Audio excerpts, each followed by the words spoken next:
What's good, everyone? This is the air conditioner. I make cartoons and talk about cartoons. Let's get it.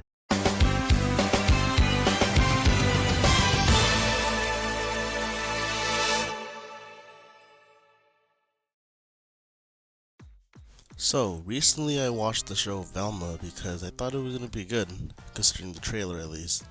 But then I heard that people don't like the show, so I decided to watch it myself to see if it's actually bad. And I did. I watched it for the first few minutes and then I realized something was off. And yeah, I didn't even finish the episode. I decided to turn it off because, I don't know, something wasn't really right about this. And then I realized why people don't like the show. So, yeah. I would rate this I don't know, 5 out of 10. I don't know. I haven't really watched the entire show, but yeah. If the first episode sucks, that's kind of what the show is going to be about. And then I saw a YouTube comment where someone compared Velma to The Amazing World of Gumball, where they both have meta humor, which, yeah, Velma does have meta humor. But the way The Amazing World of Gumball does it, it's not forced, you know? They do it well, and it's actually, relevant to the episode. I find it interesting that they compared these shows. We all know which show is better, but the thing is, they both have the same type of humor, but one just does it better. And then I thought to myself, what makes The Amazing World of Gumball good? And how do you make a good show? I know this is one of the best shows ever on Cartoon Network, but I feel like I need to dig a little deeper into this. Think about it. Anyone can make a show, but that doesn't mean it's going to be good. So, what is it that makes good shows good and bad shows bad? That's what my video is going to be about. In this video, I want to talk about the ingredients of making a good show. And this is just my opinion after all. You can have your own opinion and disagree with me if you feel like, but this is just how I think a show needs. What it needs and how it's good and all that stuff, okay? Alright, let's jump right in. Now, if you want to make an animated show, you don't necessarily have to have the best animation. South Park is one of the best shows, but then again, it's because of the way it's animated. That's why it's so funny. Yeah, animation is one thing, but I think if you need to have the best show, I feel like you need more writers. Because, at the end of the day, it's the writing that matters, right? I think it does. Because, I thought Velma was going to be a good show, but then I realized how Warner Brothers was doing these past few years, or since last year at least. And, yeah, should have known that this was going to be a bad show, so. And, of course, the characters themselves have to be, good as well. I guess the way they, wrote the characters in Velma was also bad. I didn't really see most of them yet. I saw half the cast, but whatever. So I guess the example of a good show that I could talk about is Regular Show, it's simple, kind of, but I don't know, something about it works. The humor's kind of random at times, but that's why I love it, I think it's funny because it doesn't really make sense most of the time, and that's kind of what you need for a show. That's kind of how shows were back then. I don't know if that's how it is now, but if it is, then that's cool. Every show has an introduction, characters, music, and a plot. Every show has all of this in common, at least most of them do. But that's what makes all of them shows.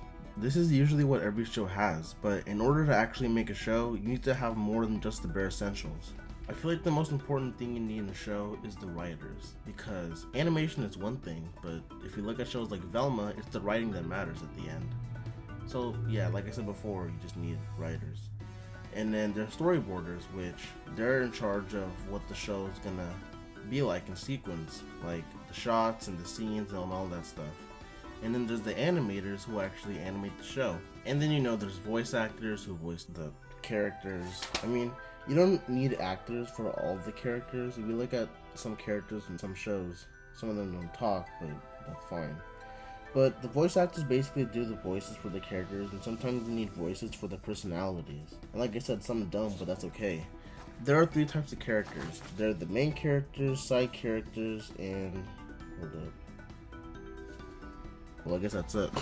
It really depends on what show you're making. If you're gonna make a show with an antagonist and a protagonist, then I guess there are 3 types of characters. They're the main characters, side characters, and the villains, if that makes sense.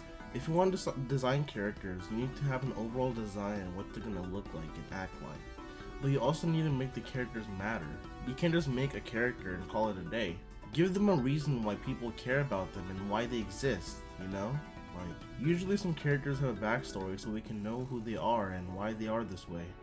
In order to design a character, they need a simple color scheme so people can recognize them from just a simple color palette. And if you don't want to do that, that's fine, but this is just a tip. Sometimes an order's around for the current design. What? So yeah, as long as you have a good character design with decent character writing, then you have a good character. So one of the things that I said that a show needs is the plot. The plot is also important because it will be what the overall show is about. So we, as the viewers, will be aware of what will usually happen in the show whenever we watch it. And there are probably some shows where the title could probably describe the whole show in one word, like Ed, Edd and Eddy. I never watched the show that much as a kid, but I knew it was about 3 guys named Ed, Edd, and Eddy. You know, it's shows like that. And then there's Gravity Falls, where it's about the mysterious town of Gravity Falls. Every show has a plot, and in order to make a show, it needs to have a plot so the viewers can have a reason to watch it. I mean, why else are you just watching it? I mean, that's the thing. It's like, there are shows like The Amazing World of Gumball and like Rick and Morty. I mean, those shows are good, but like, why are they good? You know, that's what I want to know. Like, what makes these shows so good to the point where me and thousands of people watch it every day, even though the show's probably ended? Well, I don't know about Rick and Morty, but you get my point. I mean, that's why making a show is really hard to master, especially if you're aiming at making it the best show of all time, or one of the best shows, like SpongeBob, you know? Cause like ever since Steven Hillenburg died, people have been like trying to continue the show, but like without the original creator, you can't really make SpongeBob anymore. Like, Steven really knew SpongeBob like if you were his son, and that's the thing. Like if you were Steven Hillenburg, you would know exactly how this show would play out. So like, how does this work, you know? Like, how? And that's kind of why a lot of shows suck nowadays, because they're missing that like spark that like older shows had. Like, people like mostly like shows from like the early 2000s or the 90s or so on. Like, I know those kind of shows are good, but like, what made them good in the first place? And if they were so good, is there a way where we could replicate that in the modern world? That's what I'm trying to figure out. Like, how can we still make a show in 2023, but at the same time make it as good as shows were like 10 or 20 years ago? Now, when you're making shows or movies, you usually have like a crew with you, and making an animated show or movie is no different.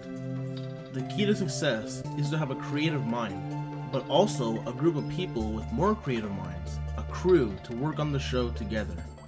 Each crew member has their own role or job in production. For example, they're the character designers, like I said, and the producers and the writer, just to name a few. Usually, the crew members have meetings to talk about what they will change or do in the show, or what the schedule will be for them. In order to assemble an animation crew, find some people or friends to help you, or even some professionals if you want to, but just like a group of people to help contribute to the project. And that's what I want to do. Like, I feel like later on, if I'm going to be making more animated shorts and things like that, and someday a show, I'm going to have to get people to help work for me, you know, or just work with me, you know. We could just be a couple people like working together, having fun, and making a show, and just have fun with it.